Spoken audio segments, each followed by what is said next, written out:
Hello students, how are you all? Fine. Welcome to online classes of plus 2 commerce.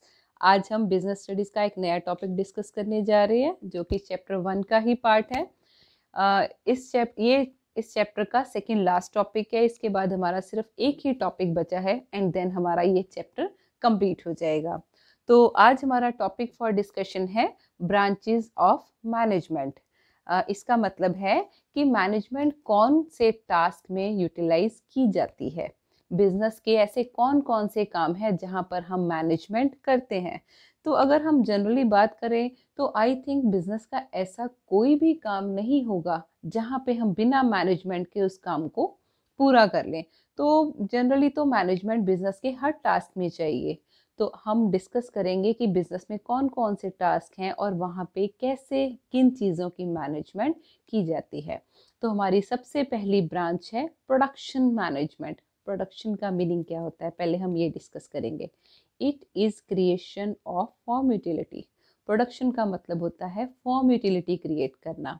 Form utility का मतलब होता है conversion of raw material into finish goods. जब हम कोई भी रॉ मटेरियल लेके उसको फिनिश गुड्स में कन्वर्ट करते हैं, जैसे कि मान लो हम वीट ले रहे हैं और उसको फ्लोर में कन्वर्ट कर रहे हैं। अगर किसी को ये समझ ना आया हो तो मैं दूसरी लैंग्वेज में बताती हूँ। अगर हम कनक लेके उसको आटे में कन्वर्ट कर देते हैं तो ये हमारी प्रोडक्शन हो गई। और प्रोडक्शन करने से हमारी उस प्रोडक्ट की फॉर्म क्या हो रही है, चेंज हो रही है।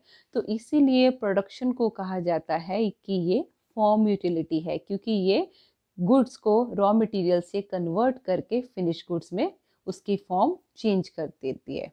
सो प्रोडक्शन का मीनिंग है it is creation of form utility. अब प्रोडक्शन में हम मैनेजमेंट किन किन चीज़ों की करते हैं कि हमने प्रोडक्शन के लिए कौन कौन सी फैसिलिटीज़ प्रोवाइड करनी है, कौन सी मशीन्स प्रोवाइड करनी है, प्रोडक्शन का हमारा मेथड क्या होगा, जो मशीन्स हम यूज़ कर रहे हैं उनकी प्रॉपर रिपेयर एंड मेंटेनेंस होनी चाहिए, जिन प्रोडक्ट्स की हम प्रोडक्शन कर रहे हैं उसकी उसकी क्वालिटी को कंट्रोल करना। मींस हमारे जो गुड्स हैं वो अच्छी क्वालिटी के होने चाहिए, वरना वो मार्केट में उसकी डिमांड नहीं की जाएगी। एक बार तो धोखे से हम अपना प्रोडक्ट सेल कर सकते हैं, लेकिन जब कस्टमर उस प्रोडक्ट को यूज़ करके देखेंगे तो वो उस क्वालिटी को फील कर पाएंगे। तो अगर क्वालिटी अच्छी ना हुई तो वो सेकेंड टाइम हमारा प्रोडक्ट डिमांड नहीं करेंगे और 4 लोगों को और बताएंगे कि नेवर यूज़ दैट प्रोडक्ट, क्योंकि उनका एक्सपीरियंस दूसरों पे भी उसकी डिमांड की इफेक्ट डालेगा। तो प्रोडक्शन मैनेजमेंट में इसीलिए ज़रूरी है क्वालिटी को भी कंट्रोल करके चलना। देन है research and development. Research and development का क्या मतलब है? स्पेशल लैब्स बनाई जाती हैं जिन्हें रिसर्च एंड डेवलपमेंट डिपार्टमेंट्स कहा जाता है। जो बड़ी बड़ी प्रोडक्शन वाली इंडस्ट्रीज़ हैं वो पहले अपने लैब में रिसर्च करती हैं, बार बार ट्रायल करके फिर डिसाइड करती हैं कि हमारे प्रोडक्ट का क्या आकार होगा, उसकी कौन सी शेप होनी है, उसका कौन सा कलर रखना है और उसकी क्या क्वालिटी रखनी है। तो इस चीज़ की मैनेजमेंट करना भी प्रोडक्शन मैनेजमेंट के ही अंडर आता है। तो इस तरह से मैनेजमेंट की किसी भी ऑर्गेनाइजेशन में पहली ब्रांच कौन सी होगी? प्रोडक्शन मैनेजमेंट, जहाँ पे हम प्रोडक्शन को अच्छे से मैनेज करके चलते हैं। नेक्स्ट आता है हमारा मार्केटिंग मैनेजमेंट। मार्केटिंग का पहले मैं आपको कंसेप्ट क्लियर करवा दूं। काफ़ी बच्चों के मन में मार्केटिंग वर्ड से मीनिंग आ रहा होगा माइंड में। मार्केटिंग का मतलब होता है प्रोडक्ट की सेल करना, उसकी मार्केटिंग करना, मतलब लोगों को एनकरेज करना, उत्साहित करना ताकि वो हमारे प्रोडक्ट को परचेज करें। लेकिन मार्केटिंग का अब जो कंसेप्ट है वो काफ़ी वाइड बन चुका है। ये पुराना कंसेप्ट है। जो मॉडर्न कंसेप्ट, जो पुराना कंसेप्ट जो है उसके अकॉर्डिंग मार्केटिंग का मतलब सेल करना। लेकिन जो मॉडर्न कंसेप्ट है वो कहते हैं कि मार्केटिंग का हमारा काम बिल्कुल बिगिनिंग से ही शुरू हो जाता है। कैसे? अगर हमें प्रोडक्ट की सेल करनी है, सेल हमारी तभी होगी अगर हम प्रोडक्ट उस अकॉर्डिंग प्रोड्यूस करेंगे जैसा कंज्यूमर चाहता है। तो कंज्यूमर क्या चाहता है ये रिसर्च हमें सबसे पहले ऑर्गेनाइज करनी पड़ती है। उस पहले हम कंज्यूमर की डिमांड को स्टडी करते हैं, उस ये जानते हैं कि वो कितना अफोर्ड कर सकता है और किस क्वालिटी के प्रोडक्ट्स वो चाहता है, किस चीज़ की हमारी सेल ज़्यादा हो सकती है, हम कौन सा ऐसा काम शुरू करें। तो बिगनिंग की प्लानिंग से लेके अगर हम सोच के चलेंगे तभी हमारे प्रोडक्ट की मार्केटिंग हो पाएगी। तो इसलिए मार्केटिंग का कंसेप्ट बिल्कुल बिगनिंग से ही स्टार्ट हो जाता है। तो मार्केटिंग की मैनेजमेंट में क्या क्या आता है कि हमने सभी पर्सन्स जो भी हमारी ऑर्गेनाइजेशन में इंक्लूडेड हैं उनके लिए प्लानिंग करनी है, उनको ऑर्गेनाइज करना है, उनको डायरेक्शंस प्रोवाइड करनी है और उनको कंट्रोल करना है।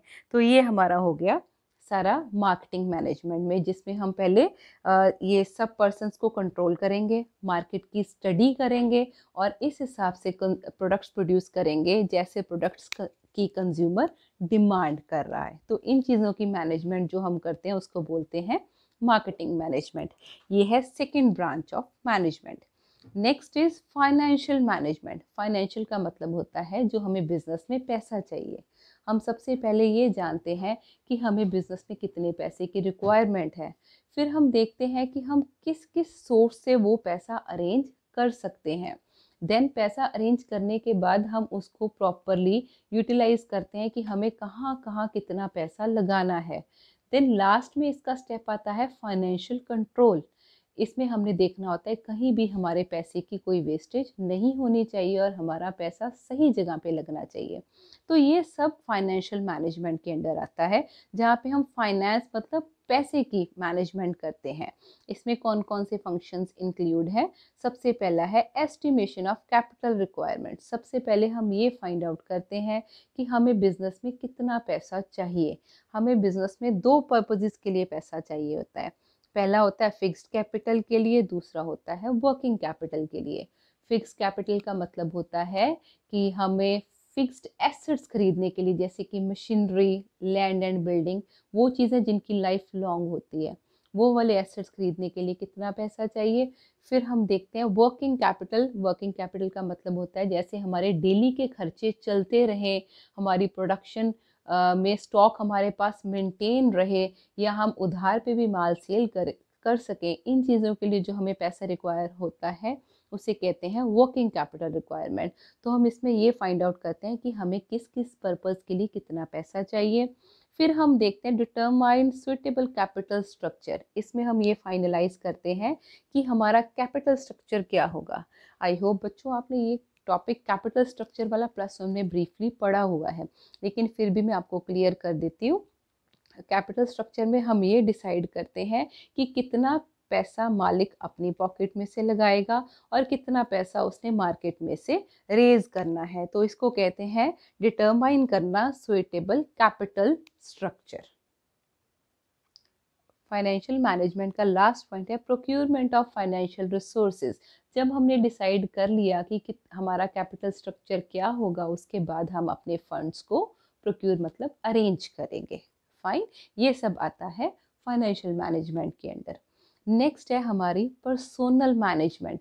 पर्सोनल का मतलब होता है जो पर्सन्स हमारे अंडर काम कर रहे हैं। तो इसमें कैसे मैनेजमेंट करनी है? हमने टू सर्व पर्सोनल मतलब उनको पहले प्रॉपर फैसिलिटीज़ प्रोवाइड करनी है and to get full utility of labour force. फिर हमने लेबर से जितना हो सके मैक्सिमम काम लेना है। इसमें और क्या क्या इंक्लूड है? It includes recruitment. रिक्रूटमेंट का मतलब होता है हम ऐड देके लोगों को मोटिवेट करते हैं कि ज़्यादा से ज़्यादा कैंडिडेट्स आएँ और हमारे पास अप्लाई करें जब भी कोई वैकेंसी हो। फिर हम उनमें से जो हमारे पास रिक्रूटमेंट के जरिए पर्सन्स पहुंचते हैं उनमें से हम सिलेक्शन करते हैं। जिनकी हम सिलेक्शन करते हैं उनको ट्रेनिंग देनी है, उनकी डेवलपमेंट करनी है, उनकी वेजेस एंड सैलरीज का सारा सिस्टम देख के चलना है। तो ये सारा जो पर्सन से रिलेटेड काम है उसे कहते हैं पर्सोनल मैनेजमेंट। तो एक ब्रांच हो गई मैनेजमेंट की पर्सोनल मैनेजमेंट। और last point of the day is office management. इसके अलावा मैनेजमेंट में एक ब्रांच और आती है, वो है ऑफिस मैनेजमेंट, जिसमें हमने प्लानिंग करके कोऑर्डिनेट करना होता है और कंट्रोल करना होता है ऑफिस की एक्टिविटीज़ को, ताकि हमारा ऑफिस स्मूथली चलता रहे। वहाँ पे हमारे प्रॉपर रिकॉर्ड्स मेंटेन होने चाहिए, उसकी भी मैनेजमेंट ज़रूरी है, ताकि कभी भी किसी भी पर्सन को ज़रूरत हो किसी इन्फॉर्मेशन की तो उसको टाइम पे वो इन्फॉर्मेशन प्रोवाइड की जा सकती हो, ताकि कोई भी डिस्टर्बेंस या प्रॉब्लम बिजनेस में क्रिएट ना हो। तो ये थे सारे आज के जो ब्रांचेस ऑफ मैनेजमेंट, जिसमें हमने 5 पॉइंट्स डिस्कस किए हैं। अगर आपको कोई प्रॉब्लम आए तो आप पब्लिक कमेंट में भी अपनी क्वेरीज कर सकते हैं। I will definitely answer your queries. That's it for today. इसके बाद हमारा इस चैप्टर का सिर्फ एक ही टॉपिक बचा है, वो हम डिस्कस करेंगे in our next online class. So that's it for today. Thanks, have a nice day. Don't forget to like and subscribe this channel for continuation of your online studies. Stay home, stay safe. Thank you.